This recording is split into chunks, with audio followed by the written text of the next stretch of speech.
Don't know how to start, so I just will, I guess. I messed up bad. I was an idiot, and I wrote a post yesterday in another sub about wanting an open relationship, and my husband found out. That led to a massive fight, and he said some things I didn't like, so I left the house and went for a walk. A coworker of mine, he's the man I wanted to be in an open relationship with, gave me a call and invited me to his house. I decided since the conversation had gotten me nowhere, I'd just go ahead with it, so I asked him to pick me up and we went back to his house. We had a few drinks and went to the bedroom. He put the TV on and we watched some stupid film for a few minutes. I was feeling frisky, so I made a move and went down on him. The result was disappointing, to say the least. He came in about 20 seconds and without warning. He then basically ignored me and went back to the TV. This went on for about an hour, and just as I was started to think about leaving, he began to started to straddle me. I basically just said screw it and went with it. The sex was terrible, like full-on mortifying. He refused to go down on me because his tongue was sore from eating Pringles, so we went straight to sex, and it was just 10 minutes of awkward thrusting. He forgot to pull out too. Afterwards, he rolled back over and went back to watching TV. I just got dressed and went straight home. On the way back, I did some thinking and realized all I wanted was some excitement to escape the routine, and it's not all it's lived up to be. When it comes to actual sex, my husband is far better than anyone else I've been with due to sheer experience, and I wish I'd seen that before. I was also very harsh to him. I put down his size in my last post, but after thinking about it, he's around 7 inches, so he's not that small. I was just letting a fantasy of being with someone else take over.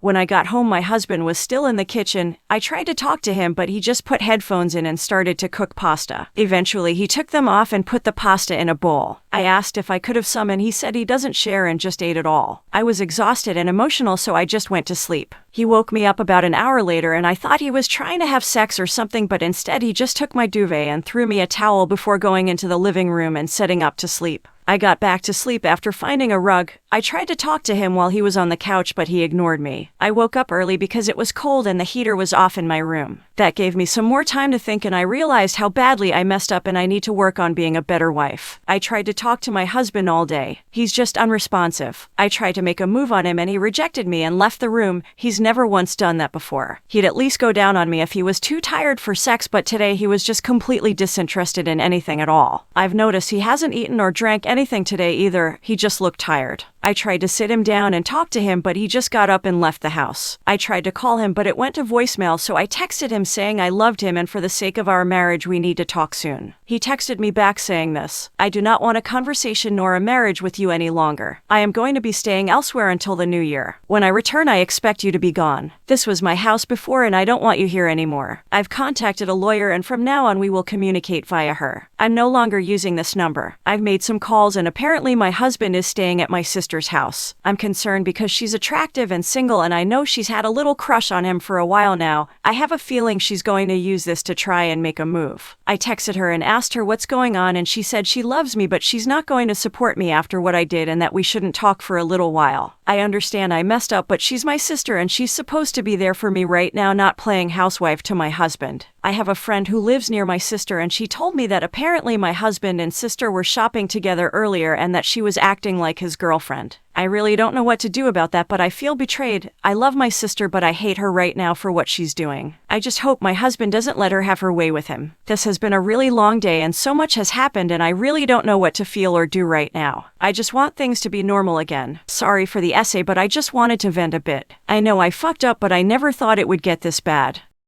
Wife is denying me as her husband and wanted to be called girlfriend instead of wife. My wife, 33 female, and I, 29 male, have been married 4 years now, coming on 5. We have generally had a good relationship and a good marriage. We had a reasonably expensive wedding, which we're still paying for now. I get the bill every month to prove it. My wife took charge of planning the wedding, so it was to her tastes. She seemed to enjoy it at the time, and for the first few years of our marriage, she would look back at the wedding with me happily and without issues. In recent months, I've noticed my wife's attitude to our wedding and our marriage itself shift. It began by her, I thought, jokingly referring to herself as my girlfriend. She told me to buy her a girlfriend card for Valentine's Day rather than a wife one, for example. I thought she was just playing around at first. but this behavior has only escalated. 2 months ago, my wife stopped wearing her wedding ring. I was understandably upset and asked her if there was something wrong. She told me everything was fine and she just doesn't the sensation of jewelry on her hands. My wife has never liked rings and jewelry, so this could be the case. But when we are with friends, my wife will get upset if I talk about her as my wife rather than just a girlfriend. She will go as far to interrupt me if I'm talking, telling a story to correct me on our relationship. Initially, this was something our friends laughed at, but now everybody just finds it understandably awkward. One of our friends was talking about their own wedding, which is scheduled for early next year. They asked for advice from my wife about how she'd planned ours, and my wife responded with what wedding. When our friend continued talking about the table decorations my wife had used, my wife visibly teared up in front of the whole group and had to step outside. Later that evening, I asked her directly if she has a problem with our relationship or if I'm doing something wrong in our marriage. She assured me that everything is fine between us. From my perspective, outside of this issue, our relationship is as strong as ever. We are considering kids in the near future, our sex life is great, and my wife recently suggested we get matching tattoos as a renewal of our love. Is there advice anyone can offer on why my wife might be acting like this and what I should do? She cheated. I'm figuring it out and it hurts.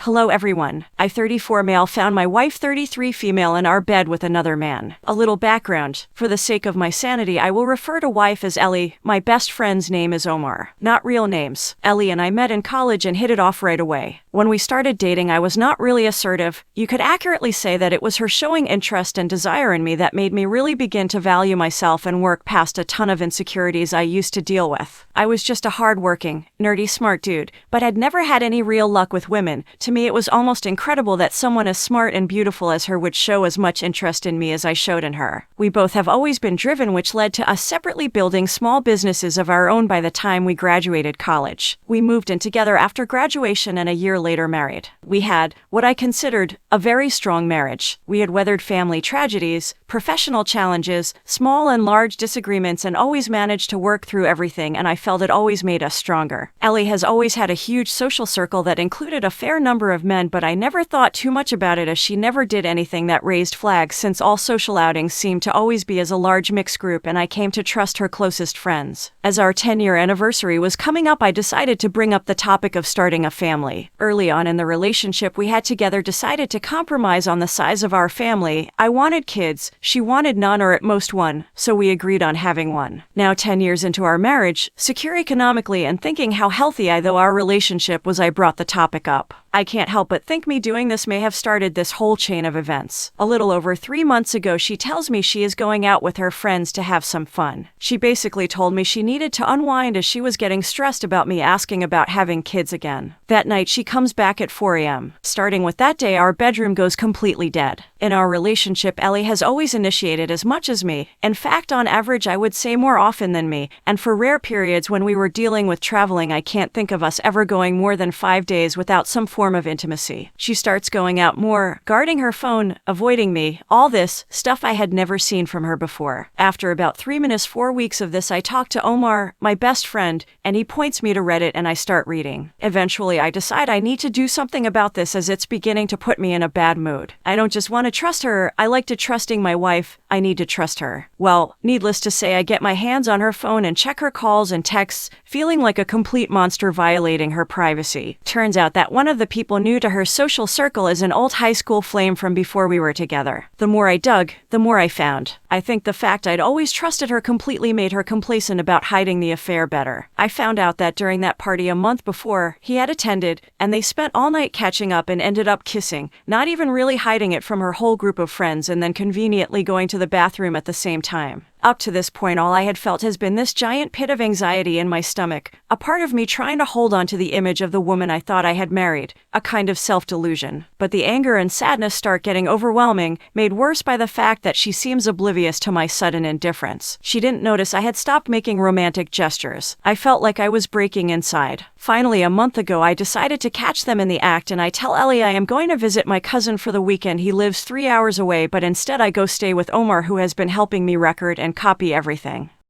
I waited and sure enough, she brought him to our house to our bed. I snuck in the house and made my way to our room and the sounds left no doubts. They were so into it they didn't notice me standing there at the door recording them with my phone. I literally felt something in me break, like something in my soul snapped so hard I could hear it. My veins went ice cold and something like a 10-ton anvil had been dropped on my chest. I couldn't breathe. I went numb. This next part I can only tell you what Omar says happened because I only remember parts of the next few minutes. According to Omar, who I had brought as a witness, apparently I walked up to them, pulled the guy off the bed and Omar pulled me off of him. I remember Omar holding me down on the ground. After that there was the normal hysterics of being caught. I went no contact for 5 weeks and began working with a lawyer preparing for the worst. Omar served as her contact point during that time since I simply didn't want to talk with her. Ellie contacted my family and told them that we are having problems. After the 5 weeks of NC we met and talked. She was remorseful, told me it wasn't my fault, that it was all her doing, her responsibility and her decisions. We decided to go to marriage counseling and at least explore if there is anything salvageable. Sitting here I can't believe that even after that, I still love her. I am disgusted with myself that I have thought about her well-being, about her happiness. I especially hate that now I have to question our entire relationship. Was it just now that she got brazen about cheating, or has it happened before and I didn't bother looking far enough or was too stupidly trusting to see it at all? It's been now almost a month since deciding to try marriage counseling, and my questions to those who have already gone through this are the following. 1. Is it possible to reconcile without feeling that you lose some self-respect? 2. How long does the anger to sadness to numbness, rinse and repeat cycle last? I'm getting exhausted of the constant emotional roller coaster. 3. I find myself really loathing the whole idea of having to essentially be on the constant lookout. Is that a sign of me wanting out or just me being exhausted? Cause I honestly can't tell. I'll take any advice, honestly. I love her. I've been head over heels for her since we met back in college. I want to work it out. Is it actually possible? And if it is, will it ever resemble what it used to be even remotely?